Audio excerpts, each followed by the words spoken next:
Hello and welcome back to the Inside Cybersecurity podcast by Auriseg. This is a series where we go beyond headlines and vendor narratives and explore how security is actually evolving in practice, not just in theory. Today, we're focused on a topic that's getting a lot of attention: continuous threat exposure management, or CTEM. If you've been following the space, you've probably heard the term come up more and more.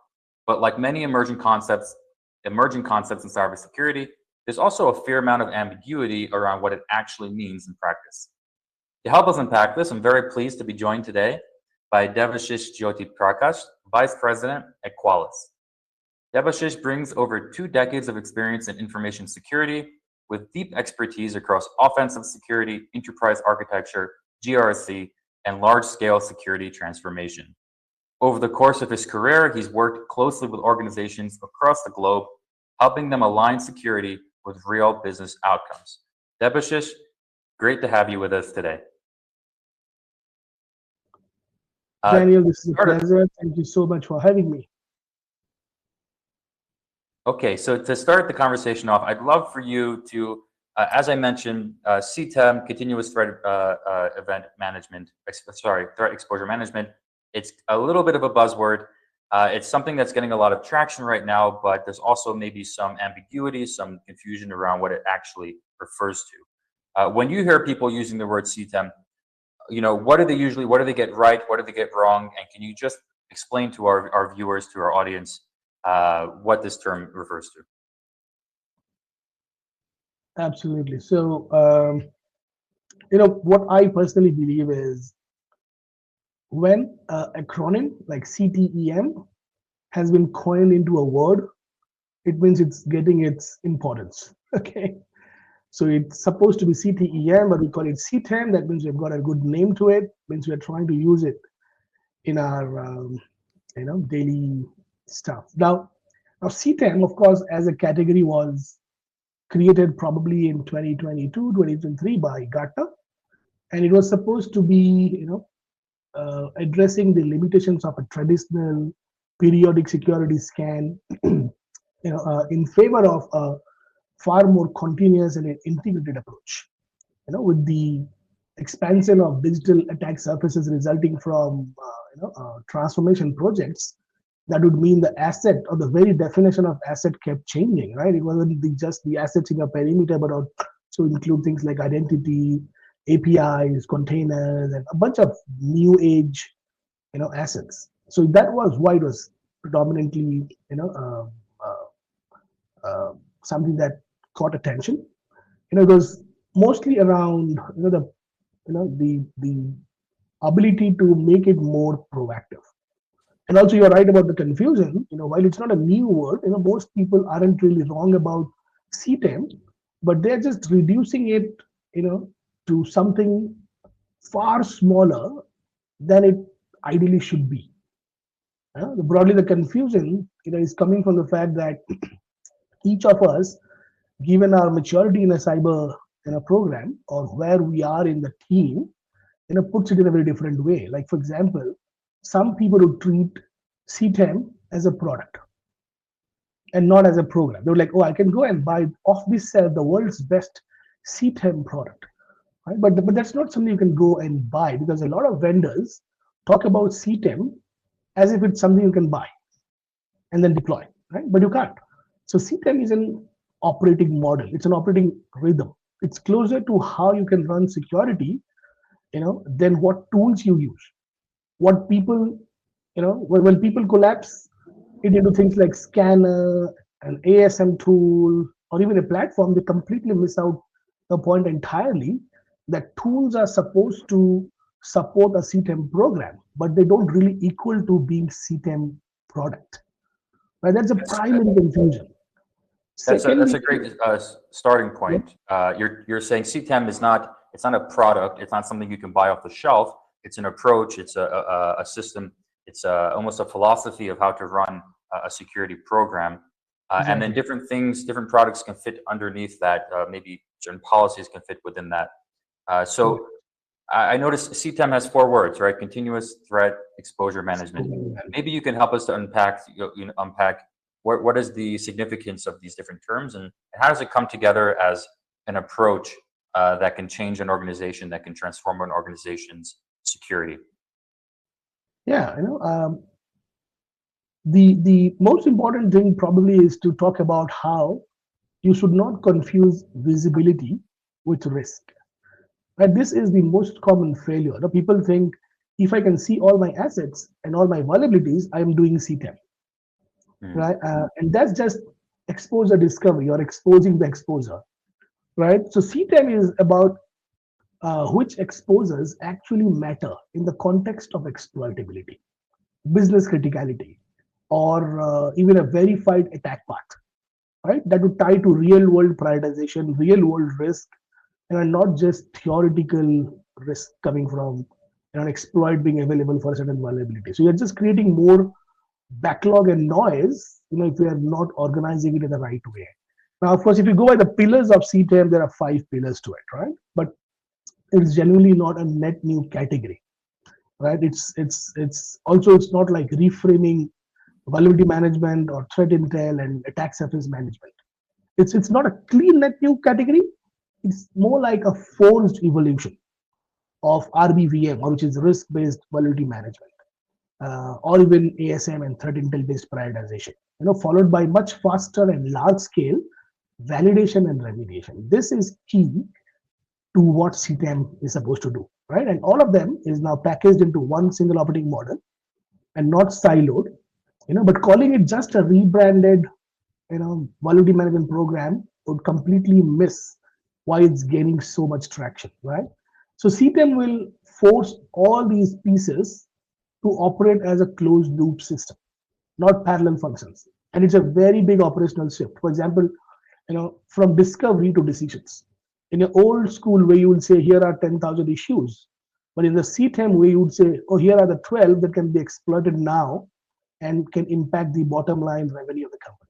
So that's fundamental difference in moving the conversation from vulnerabilities to the language of risk. And you don't talk about severity, but you talk about exploitability. A traditional VM program would say CVSS. A CTEM conversation would optimize this discussion to talk about a reachable attack path and active exploitation that's possible given the current state of your network, or even a real environmental context, right? So this is when things like the mythos of the world changes the game a bit also, right?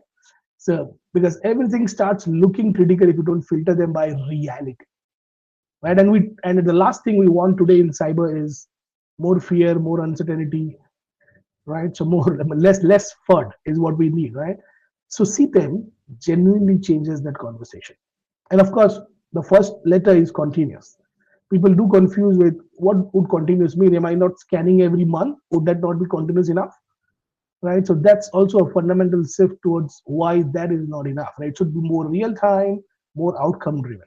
Okay, less of ticketing, less of measuring your SLAs by MTTR, and more of being able to look at whether or not everything we did resulted in risk reduction. So that would boil down to what CTEM should be programmed to do today. Yeah, that's excellent, and I really appreciated the phrase "filtered by reality." I haven't heard that phrase before, but I think that's very powerful and something that's very necessary today, particularly as teams find themselves drowning in more and more data, more and more vulnerabilities, as you mentioned. The severity can be quite high, but filtered by reality can show a very different picture. So that's a great point. Absolutely. I think a much simpler way to put it would be vulnerability management is your inventory of problems. Attack surface management is your inventory of exposure. Threat intel is the inventory of all the intent of an attacker. But CTEM is more like a system that decides what matters and how can you ensure that it gets fixed timely. So how do we do that? How do we do that? Of course, this is the golden ticket, right? Everyone wants to know, what should I focus on? What should I prioritize? I only have limited resources. How does CTEM help teams to understand where should they should prioritize their sprints and their resources? Well, if you see, CTEM did not appear because the industry got smarter. Okay, So it appeared because the old model finally broke under a lot of pressure. Right? The primary collapse is actually the collapse of the time buffer. There used to be earlier in gap. A vulnerability gets disclosed, an exploit is developed over weeks. Then there's the attacker's adoption of these exploit kits, but that gap is disappearing, right? With AI-assisted research and weaponization happening at day minus one speed, right? You have POC exploits coming out exactly on the same day, almost near immediate scanning at scale, faster commoditization and availability of exploits. There's no such thing as a rookie, or a learner, attacker anymore. So CTEM emerges because prioritization now has to happen at attacker speed. If your remediation model still is running in weeks, you are already far behind, right? So that's key. And the other part was the fact that vulnerability volume are crossing the human manageable threshold. Right today, you have too many CVs. I'll be surprised if I told you, 2025 alone, there were close to 50,000 new CVs. 50,000 new CVs. Wow.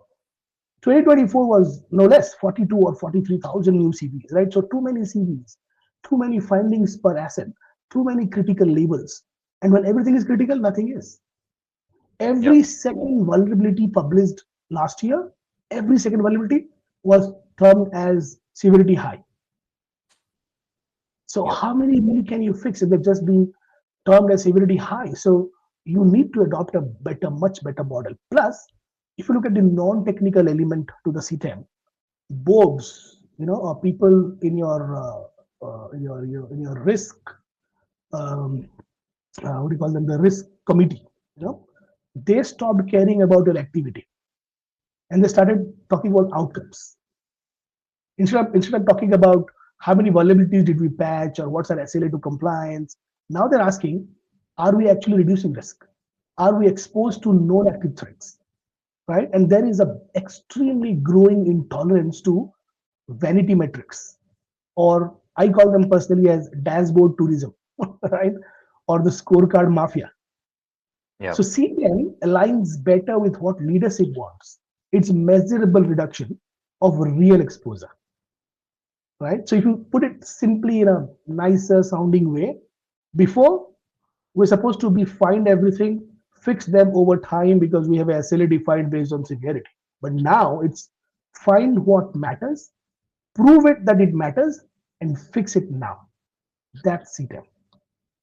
Yeah, I got into the cybersecurity industry about 8 or 9 years ago, and just in that span of time, I've really seen a great shift in the conversation, like you said, around risk.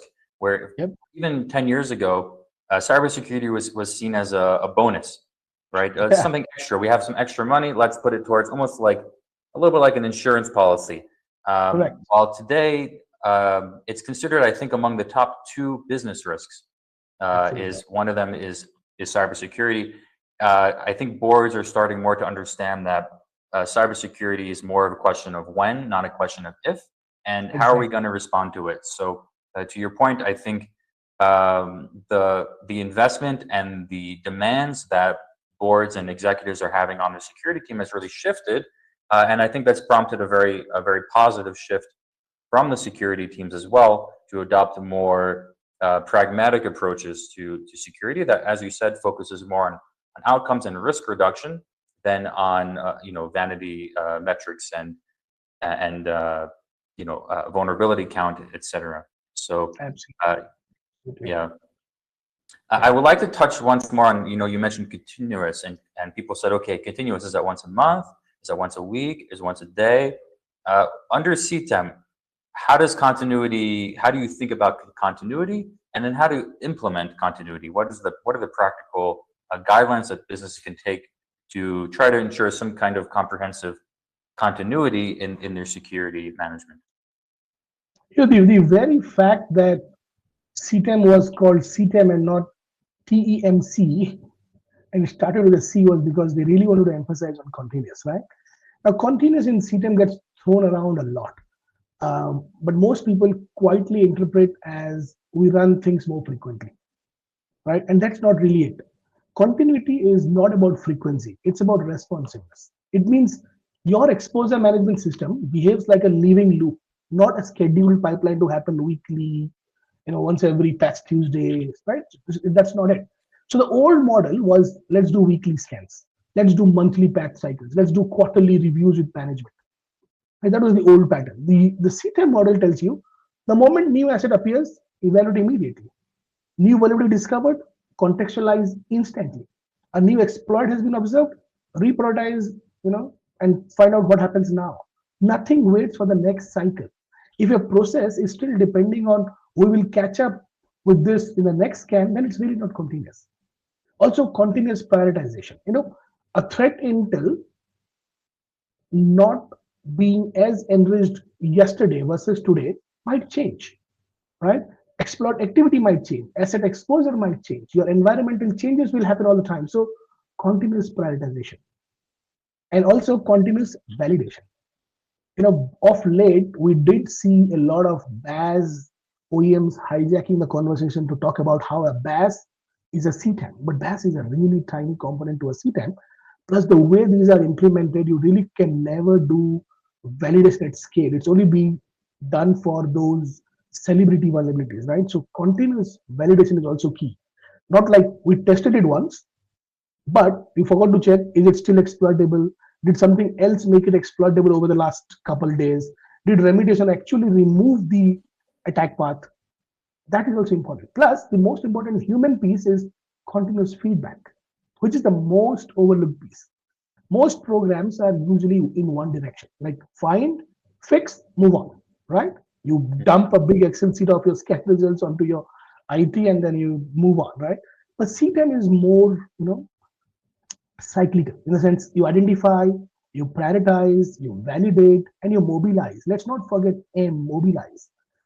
You measure the outcome, you get feedback. The last step is feedback, and that is what makes it more continuous. You should always be able to answer, did this action reduce risk? So if you're not getting a feedback after the mobilization piece, how is it continuous? Also, now that attackers are not just human beings or machines and AI, continuous alignment with the attacker's behavior. Like attackers will not operate on a schedule. They don't care about your weekend. Like your security teams would not launch a scan during production hour, but the attacker is not going to be thoughtful about that piece, right? Now, so continuous also means ingesting threat intel in real time. Adapting into priorities based on an active, malware campaign if you heard, right? Or even shifting a focus as an attacker, techniques are evolving, right? So it's not just internal signals, but it's also external pressure, what's happening in a deep dark web or additional external threat intel, pressuring you to reshape your loop.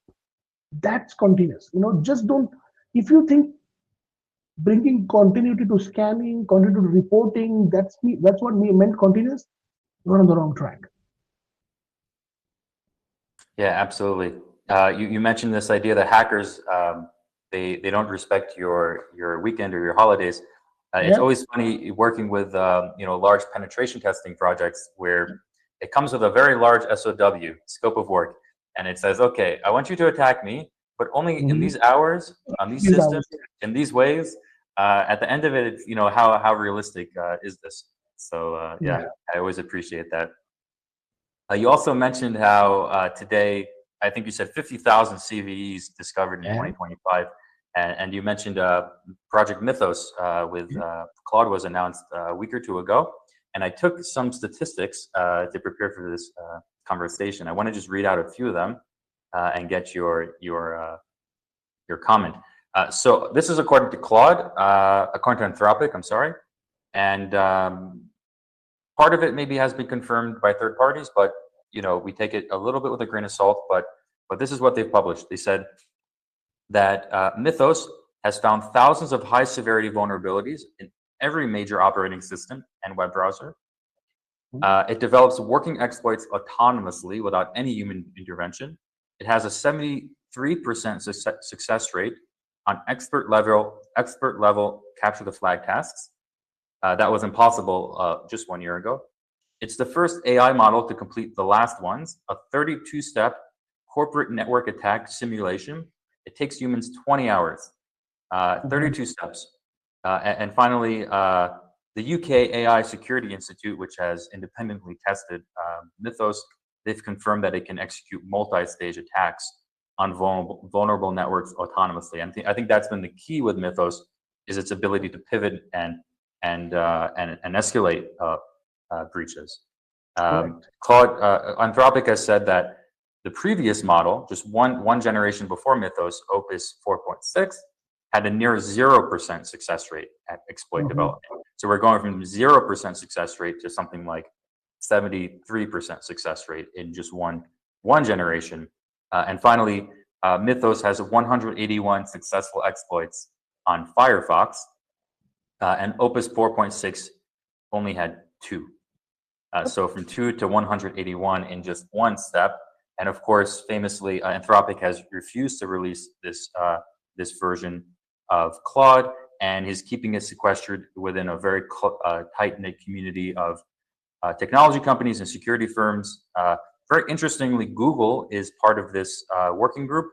Google, of course, is a competitor with Gemini, but good on Anthropic for including them, since of course Google is the most popular web browser and also runs a lot of the mobile devices, the OS. Yeah, very, very exciting. Also, troubling news. What's your take? Well, if you ask me, I work with a company called Qualys, right? Now, we have been a pioneer in vulnerability management for numerous years, almost 3 decades. Now, if you ask me, is this a surprise to you? It is not a surprise. Now, frontier AI models will be used for high-stake or high-volume detection and high-quality exploit creation was something that was already known to us. There is already a part of risk from AI that are the debates from numerous years now. The moment we spoke about, LLM based, security testing, and so this is not a new thing. And I would not be surprised if, vulnerabilities at the scale of log4j, like, vulnerabilities now keep popping out once every week, right? Because this is technically not a detection problem. Okay. Now, I meet SecOps audience almost every day at large companies. You know what these people say? They're like, it was never a tooling problem to find a problem, to find a vulnerability, even if it's a 0-day. Most vendors that they work with, including Qualys, we have the ability to churn out a signature for a 0-day in a fastest manner, an acceptably fastest manner. The point is, what will you do? Once I gave you this signature and you found out that this vulnerability does exist in an environment, you already are running a backlog of remediation from when Anthropic Cloud did not exist. So it's not really a discovery problem. It's a problem of being able to validate at scale and patch at scale, right? Now, if you look at through a modern CTEM program, right? Cloud publishes out a new vulnerability, okay? The first thing you do is have a really great, awesome inventory. If you do not have a great inventory, you already have failed your CTEM model. Look at your inventory of whether or not this particular software, library, hardware, component, or this SBOM, whatever it is, does this exist in my environment? If you do not have an accurate inventory of all things IT, all things microservices, all things, AI elements, and there is this outbreak, you have zero inventory or a register to understand, does it even apply to me? Right? The moment you found out, oh, this particular vulnerability is in this software or this operating system or this third-party library, and your inventory tells you, don't panic, you don't even have it. So that this is a simple inventory solution or a simple inventory task solving your business problem because it doesn't impact you. Now, let's say even if it impacts, because the software does happen to be a part of your inventory. Look at the version. If you're doing really good, inventory, you would then know this particular version, which is vulnerable, happens to be in my environment on these bunch of machines. You don't have to go wait for your security service provider to give you a explicit signature, because you can just query based on the properties of of this vulnerability. Now let's say your luck runs out and you find out that okay, this vulnerability does happen to be on this software and this version, and that software this version is in fact indeed running in my environment. The next critical step before you can go panic is, given the current state of my controls, I have EDR, I have WAF, I have firewalls, does it really even stay exploitable within my network? So you look at the relevancy of that theoretical attack path by making sure that you are able to validate that this exploit does indeed detonate in my environment. So that's if you had a really good framework from CTEM, of course derived from CTEM, but it's your validation program at scale. Right? Today validation happens very haphazard. People pick and select CVEs, people pick and select assets, they never touch things in production. They do simple breach and attack simulation exercises that uses public exploits on non-production hosts. That's not it. So you have to be able to do it at scale. So the right validation framework at scale for almost every vulnerability, because you're no longer prioritizing based on CVSs. You're prioritizing based on what has the most ability to kill you. It could be low CVSs, but there's exploit available and CVSs is yet to update it. Right? So that piece. Then comes your ability to remediate it. That mobilization piece from CTEM is about what do you do when you have found that something is indeed impacting you. Remediation piece, right? How fast are you able to test out a patch? And you gave an example of Mozilla Firefox being one of the key, elements in Anthropic research, in Mythos research, that they found a ton of vulnerabilities. But that's true. How many times have you and me tried to pack our bags on a Friday evening and Chrome comes out saying the world is going to fall apart if you don't patch this Chrome patch, which is ultra critical, right? So what the industry should look at now is, while change management and patching is an IT subject, we have to figure out if we can bucketize these patchable elements into what requires the least testing to what requires most testing. See, if you ask me, it is very easy for me to say patching can go two ways. Either you find a way to patch, or you find a great excuse not to patch. There's no third way. The point is, the second way is helping the attacker, not you. Right now, when it comes to browsers, third-party software, look at the impact from this change. Most times these softwares are not even tested before patching. Who tested a browser or Zoom or Teams and Outlook before patching? But if that contributes to the most amount of risk to your organization, probably find out a zero-touch patching for these guys. Right? And then if you would like to do a testing and patching, please figure out the adoption model that allows you to patch faster. Now, there are things today I'm hearing called as patch confidence score. A patch confidence score is derived from peer-to-peer, feedback. Like if you knew that 340,000 people have already deployed this patch, right, and some AI model has gone through scavenging the whole internet in Reddit, this forum, that forum, Microsoft forum, and everywhere, all patching vendors forum, and found out that there's a 97.6% reliability score on this patch. You would probably not want to spend another week testing it, even if you have a week-long testing model, because you know that 97.6 is already a great confidence score for me to deploy. Or just be creative. Find out a way that allows you to run faster remediation. And remediation doesn't necessarily always mean a patch. Cloud is going to probably find, Mythos is probably going to find most vulnerabilities that are 0 days. They don't have a patch available. The vendor's going to spend some time to come back with a patch. So in the absence of a patch, what's your risk reduction model? Can you figure out a way to make sure that it doesn't detonate? Can you bring up with a quick EDR rule? Can you create a firewall rule? Can you have a registry change or a permission change on a certain file that avoids an active exploitation? So what's your risk reduction model? So that's also key, right? So we should no longer be gapping and surprising ourselves talking about Mythos anymore, because this was already a reality, and it's not a discovery of a problem situation. It's a situation where we need to figure out a much faster way to validate and remediate. I'll tell you, I met somebody recently. He told me, my organization is equipped with the kind of tooling that allows me to find even a 0 day in under 4 hours. Okay, and great, but I'm not incentivized enough. I'm like, why is that? Or because even if I find a 0 day in under an hour, IT would still miss the 90-day patching cycle. Mhm.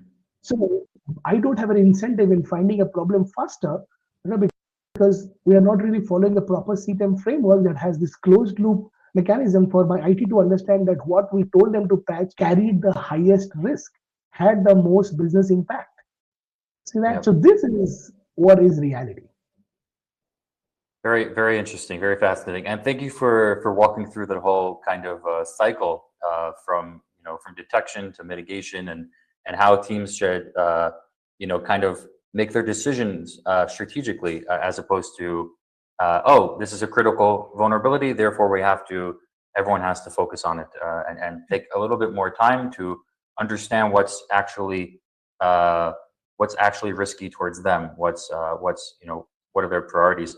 And it feels a little bit, in this moment of AI, I can almost call it panic. Maybe not full blown panic, but a sense of, the way that it's presented by the media, a kind of hype, and it reminds me a little bit from the start of one epidemic that we were all familiar with, or pandemic, and the way in which, oh wow, there's this abundance of vulnerabilities, and that kind of fills the headlines. And I think the way that you're thinking about it, I'm curious what, there's probably some similarities with the medical industry, which similarly has to understand, okay, what are the greatest vulnerabilities? But then when you are working with one particular patient, you kind of have to forget about that and then focus on them and understand, okay, so there's a new virus, but is it relevant to them? And if it is relevant to them, what can they do about it? And then how does that combine with their lifestyle, with their circumstances for each person, as opposed to maybe applying, one blanket prescription for everyone.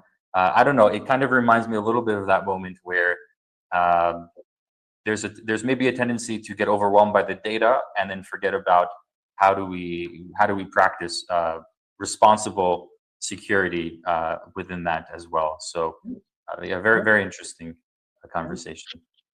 Now, it definitely relates to that situation, right? Now, if I were to give you examples of similar large-scale cyber events, and probably I can build a mapping to what would have been the CTEM way of thinking. Like if you remember the Equifax breach. Yep, The definitely. Equifax breach wasn't because Equifax was under-tooled. They had the best people, they had the best amount of security budget, they had the budget to go buy the moon if it was for sale, right? Now, they had vulnerability scanning, they had patching process, they had security monitoring, they had an asset inventory probably to a degree, but the specific issue here was a known vulnerability in Apache struts back then. There was a patch available, internal teams were notified. On paper, this should have been just routine, right? We have a problem, we have a vaccine, take the vaccine, right? But what Yep. actually happened was the vulnerable system wasn't patched. It remained internet facing, right? Attackers exploited it, they gained access and stayed undetected for months. Result, 150 million records, exposed. General public and massive regulatory, of course, financial and reputational damage to Equifax. So much so that we are even taking their example today, right? Now, where did the CTEM thinking go missing here, right? This was not we do not know about this vulnerability problem. Because Mythos is doing that. It's giving us a vulnerability, we did not know about this vulnerability problem. But here, they knew about this vulnerability as well, one step ahead. It was we didn't act decisively on what mattered kind of failure. It wasn't that, we didn't know about this vulnerability, right? So the CTEM approach would have been, is this instance externally reachable? See that? They're closer to outcome-driven security. Can you simulate and confirm this exploitability? What all other things does the system touch? The blast radius discovery, right? Instead, what they did was they relied on patch notification, they assumed a remediation, there is no closed loop validation, right? So Equifax did not fail because they lacked vulnerability data or they lacked security tooling. They failed because they treated a known, exploitable, high impact exposure like a routine ticket. So we have to come out of that MTTR mindset. A good MTTR is not an MTTR that you achieve before your end date of the MTTR or your SLA. A good MTTR is not an MTTR that you get as described by your regulator. A good MTTR is being able to fix something before it gets exploited. So think in the language of AWE. We call this AWE, called average window of exposure. Don't think in terms of MTTR. MTTR is just not good enough. Plain simple as that. Right? Even if you fix something in 2 days, but an exploit happened before you could fix it, sorry, your MTTR did not help. Yes, you are not fired, but it didn't stop you from getting exposed. So the outcome of having a security team, security tooling, security investment, security mindset didn't help because we got breached. So CTEM is also more around the outcome mindset. So is your example of the medical industry or the pharma industry that immediately had to jump into action because they had a life-threatening thing at scale in a pandemic. Millions were dying, and they knew that all we need to quickly do is have our sample verified, do our checks, and then roll out the remediation. Yeah, absolutely. And of course, a lot of similarities with emergency room triage, the way that different things are handled there. If someone comes into the emergency room and you start checking for cavities, it's not the best use of your time. So exactly, because the manual says check for cavities, so we got to check for cavities. The manual says, turning back, so let's say our viewers, our listeners, security leaders around the world, and they're convinced they really want to take CTEM seriously. They want to begin to follow the CTEM journey and see where it takes them. What are some what are some recommendations you can make? How can people get started? Where should they begin? Who should they talk to? Can you give us some practical steps on how what should people start doing today to start their CTEM journey? One thing that should not do is wake up and say, let's go buy some new tools. That they should not. Now it means, adopting CTEM doesn't mean you go buy new products immediately. It means your operating rhythm, like I said, your conversation and your success criteria have to change pretty dramatically. If it's done right, your day-to-day stops looking like we are managing security activities, and it starts to look like we are driving risk outcomes with precision and urgency. See, your board does not care about you buying a new SIM or buying a new two-factor authentication. For them, they're like, whatever you did it result in reducing risk? And if it did, by how much? See that?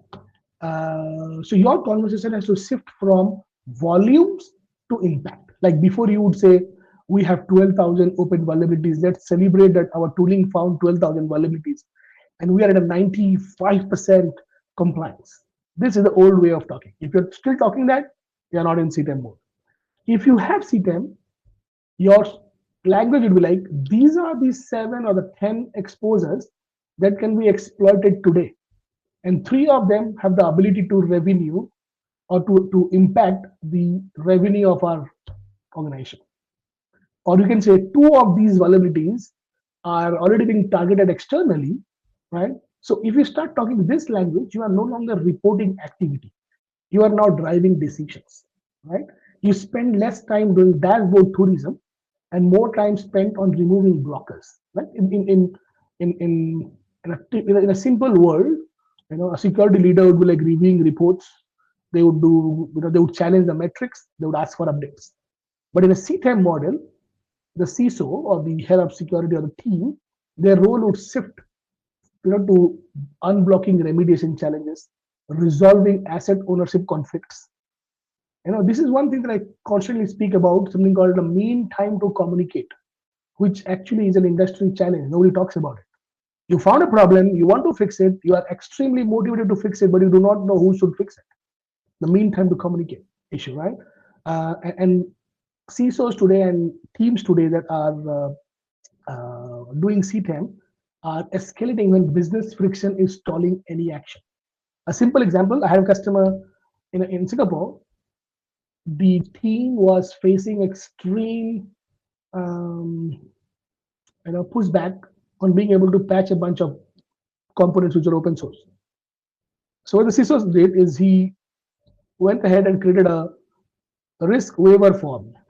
So whoever bothers me from executing an action that reduces the risk, not necessarily a patch, and is not contributing to risk reduction, they have to sign a waiver form that says, okay, I absolve the CISO and his team from being held responsible should this, because boss, if I am responsible, I need to own it. If I can't own it, then it's really, it's like they say, if it's everybody's business, it's nobody's business, right? So these are the things, and if you want to do a perfect litmus test that whether or not you have adopted CTEM properly, you should ask them these kind of questions, and they should be able to answer it at any moment. Things like, what are your top 5 exposures that could get us breached today?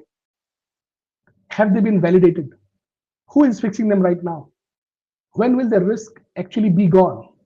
And if these answers are immediate, they're clear, articulate, and actionable, then your CTEM, is real and functional in your organization. If not, you are still running a sophisticated version of the old model. So this is how our leaders, who are going to listen to our podcast, should be able to figure out if their CTEM is real. If you just have tooling set around the 5 pillars of what Gartner describes CTEM, unfortunately, you are not doing CTEM. Fascinating, really fascinating. I think your description at once it shows just how radical CTEM is. What a shift it really is in our approach, our thinking. But at the same time, it shows just how simple it is. It's just kind of, you need to flip a switch and see things clearly and see things tactically and realistically. And in one sense, it's going to be very easy for some leaders to do, and for other leaders, it's going to be very difficult for them to make that. It's almost a cultural shift, a psychological shift in their approach. So, yeah, very, very interesting. Maybe for the last question, I'd like to turn towards the future. While I have you here, I'd like to learn a little bit more. How does Qualys, how do you see the next few years shifting in whether in terms of CTEM, in terms of Mythos, AI-based exploitation? What are your thoughts top of mind? What are you keeping in mind in your conversations with security leaders? What would you want to share with our audience today about how you see the next few years unrolling and where are things heading? If you want, you can take it in a CTEM direction or just more generally speaking. Yeah, let's do a CTEM direction, because I sincerely believe that it's very unlikely that CTEM will stay, a standalone category for a long time. It's now matured. What Gartner predicts is organizations that are able to, implement a real CTEM in its own working order are 3 times less likely to get breached. Believe me, 3 times less likely to get breached is a wonderful number, right? Now, of course, it will not become a standalone, CTEM would not become a standalone category. But what's more likely to happen is it becomes the default operating model for exposure management programs. And it would translate into something bigger, which is more of a proactive risk management exercise, and be called as the risk operations center, like the SOC, which manages things after things have happened and try to make sense out of it and then learn and make sure that doesn't happen again. You try it, you figure out who, when, why. But ROC is more proactive. You collect all risk data across enterprise, across all your tooling. So you have a risk aggregation vector. Then you have a common model to score this risk, because every tool speaks its own language. You want your own unified scoring language model, right? Because nobody is speaking a unified scoring language model. You build your scoring language model, put that into threat intel, put that into prioritization based on validation, or trying to validate a theoretical attack path into a real one, and then put them into real world remediation operations program, right? So what's more likely to happen is it will turn into a ROC, a risk operations center, and the label itself will fade, much like, if you remember, zero trust shifted from a buzzword to a expectation, right? By the way, CTEM will evolve over the next 2-3 years, where things will really get interesting. if you look at CTEM now, it's still a concept to many, a framework to many, that people are trying to operationalize. But in 2, 3 years, or even sooner, it will become more like the decision engine that is sitting across your entire security stack. You'd be able to do much better cyber risk quantification. You'd be able to facilitate much faster orchestration using agentic AI, right? Of course, vendors won't sell you CTEM tools. They'll break down CTEM into logic, the CTEM logic into tools that do vulnerability management, EDR, CNAP, or ASM, right? So the category will dissolve, but the model will become completely unavoidable. The risk thinking mindset. See, at the bottom of the pyramid, cyber security is a risk management function.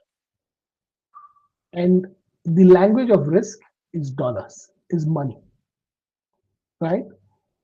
So once the category dissolves, but the model becomes unavoidable, people should always look for security vendors that have a platform play, right? And they can absorb more and more security data, more context, more business criticality, the ability to understand, you know, um, how to fetch this outcomes into paying the right kind of premiums for our cyber insurance programs and whatnot. So everything, right? Also, the ticketing model will probably die. And when I say ticketing model will probably die, maybe it doesn't die, but will get heavily abstracted. Because today, if you look at a ticketing model, it is find an issue, create a ticket, assign to someone, and track it, which is terribly slow and very manual. What will replace it will be more orchestrated remediation workflows. Things like auto patch or what do they call it? We're also trying to do something very similar very soon. It's called self-healing infrastructure, right? Yeah. And also from non-technical point of view, auto escalate when blocked. That's an important thing to build into your programs. Auto escalate when something is getting blocked, right? And of course, humans will stay in the loop, but they will just approve and guide, but not manually drive every action, right? Or maybe auto isolate, as a technical function and a feature when something cannot be remediated, so that the blast radius is contained. So these are the things where I see specifically CTEM evolving.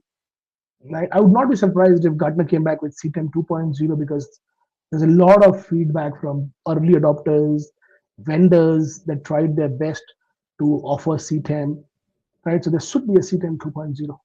Yeah, or next gen CTEM or advanced. NGC, Yeah. NGCTEM. Yeah. Very interesting.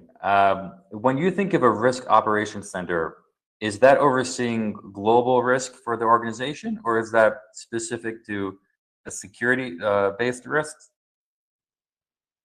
So I today, for today's discussion, I meant it to be more of cyber risk. But if you look at an organization, for them cyber risk is business risk. A lot of components that the CISO and the CIO present to their board as a part of their board meetings does get put into their much broader business risk template also, right? Because it is very evident that the fact that the CISO now has a seat at the board, they understand that the CISO and the team is indirectly contributing to the bottom line of the company as well. If they're not generating new, if they're not, but sometimes they do. If they're not, then they're at least protecting the bottom line of the organization, right? So it will get probably discussed as a part of the board's usual understanding of all the risk that surrounds an organization. And of course, they look at credit risk, reputation risk, risk from workforce, risk from this, but cyber risk would be the top two, top three risk. So for the purpose of our discussion today, I kept it around technology risk, but I would not be surprised if it becomes the key element to the organization risk being reported as a whole. Got it. Okay, unfortunately, that's all the time we have for today. It was a real pleasure to speak with you and to get your perspective and your views from the front lines of cybersecurity. And I know you speak with many security leaders, so I really appreciate you reporting back to us. what you're learning, and it's been very educational. I got to learn a lot.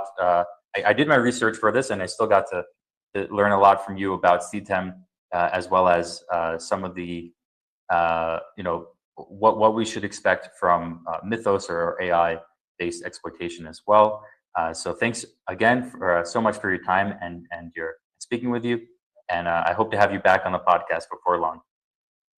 Absolutely happy to have been able to take you through the journey of what I see in my eyes about what CTEM is happening, with all my customers across many regions that I work with, and the kind of engineering team that we are building a CTEM platform for.